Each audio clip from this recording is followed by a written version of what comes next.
এবার স্বেচ্ছায় রক্তদান শিবিরে রক্তদাতাদের রক্তদানে বাধা সৃষ্টি করার অভিযোগ উঠল বেলঘরিয়ার নয়াপল্লী অগ্রদূত সংঘ ক্লাবের স্বেচ্ছায় রক্তদানকে ঘিরে। এই বছর স্বেচ্ছায় রক্তদান একই সঙ্গে স্বাস্থ্য পরীক্ষা শিবিরের আয়োজনও করা হয়। চলুন আমরা এবার শুনে নেব ক্লাব সদস্যরা কি অভিযোগ করছেন।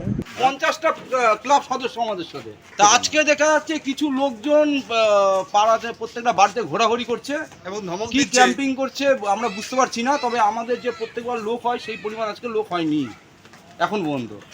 তারপরে আমাদের আরও সদস্য আছে, সিনিয়র যারা আছে তারা বললে না, আমাদের এটা আমরা ক্লাব হাতে পাওয়ার পরে এটা আমাদের দ্বিতীয় বছর। গত বছর হয়েছে, গত বছর প্রায় 80 জনের কাছাকাছি রক্তদাতা ছিল। আমরা সেটা আশা করেছিলাম অন্তত 70-80-80 মতো হবে এই বছর। তো সেই জায়গায় দাঁড়িয়ে আমরা যেরকম গত বছর প্রচার করেছি, যেরকমভাবে পাড়ায় পাড়ায় বেরিয়ে সবখানে আমরা জানিয়েছি, আমরা আশা করেছিলাম হয়তো 100 পৌঁছে যেতে পারে। সেই জায়গায় দাঁড়িয়ে আজকে সকালেও আমরা ক্যাম্পেনিং করেছি যাতে রক্তদাতারা আসে পাড়ায় সবার। কিন্তু কিছু লোক মানে কিছু স্বার্থান্বেষী লোক এখানে প্রতিটা বাড়িতে বাড়িতে গিয়ে পাড়ারই লোক, হঠাৎ গজে ওঠা কিছু লোক যারা জীবনে মানে ক্লাবে কোনোদিন আসেনি, 2-1 বাদ দিয়ে তাদের মধ্যে তারা ক্লাবের সদস্যও নয়, তারা কোনোদিন কোনোভাবে কোনো সংগঠনের সাথে যুক্তও ছিল না। এবং যা তাদের মধ্যে কিছু প্রচুর পয়সা করি এই ক্লাব থেকে নয় করেছে তার হিসাবও আমরা পাইনি, তাদের ডকুমেন্টস আমাদের হাতে আছে। আমরা চাইলে তার এগেনস্টে এফআইআরও করতে পারি। তারা কোথা থেকে টাকা তুলেছিল এই ক্লাব তৈরি করার ব্যাপারে সেই ডকুমেন্টসও আমাদের হাতে আছে, তাদের থেকে সাইন করে নেওয়া আমাদের কাছে আছে। এবং সেগুলো যদি আমরা এফআইআর করি থানায় গিয়ে তাহলে ফেসে যাবে। কিন্তু ওরা সবাই আমাদের বন্ধুবান্ধব, পাড়ার লোক। আমরা চাইছি না যে সেই জায়গায় দাঁড়িয়ে ওদের কোনো রকম হ্যারাসমেন্ট হোক।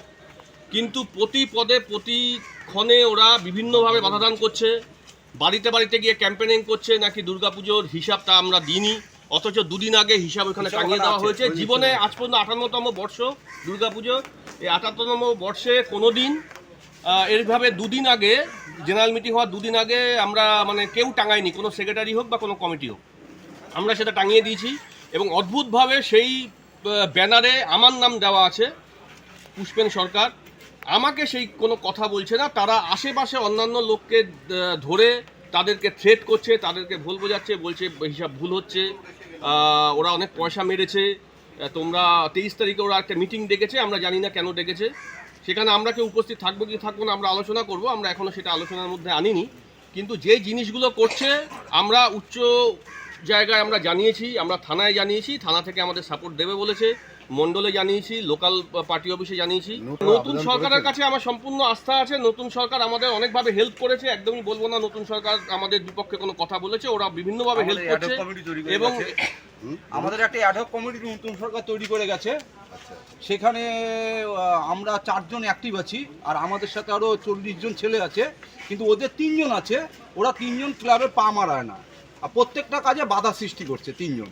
ওদের যে 3 জন নতুন সরকার করে গেছে, 7 জনের নতুন সরকার 7 জনের একটা অ্যাডহক কমিটি তৈরি করে গেছে আমাদের মণ্ডল সভাপতি। রক্তদান শিবির, এই রক্তদান শিবিরটা করাটাই বড় ব্যাপার। এখানে কত হলো, 100 হলো, 500 হলো না 50 হলো, সেটা বড় ব্যাপার নয় আমাদের কাছে। পাড়াতে এরকম রক্তদান শিবির আমরা ক্লাব নেওয়ার পরে পরপর 2 বছর করলাম।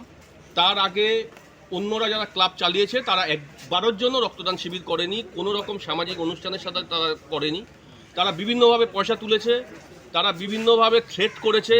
আমার কাছে সেই রেকর্ডিং, খুঁটি পুজো অলরেডি হয়ে গেছে। আমরা কমিটিটাকে মিটিং করেছি, আমি গত বছরের সেক্রেটারি ছিলাম। সিদ্ধান্ত নিয়েছেন আপনারাই দুর্গাপুজো করবেন না তাদের হাতে ছেড়ে দেবেন? না, একদমই না, অলরেডি কমিটি হয়ে গেছে। আমাদের দুর্গাপুজোর বায়না, দুর্গা ঠাকুর প্রতিমা বায়না হয়ে গেছে, আমাদের খুঁটি পুজো হয়ে গেছে, আমাদের প্যান্ডেল লাইট সমস্ত বায়না হয়ে গেছে। পুজো তো আমরাই করব।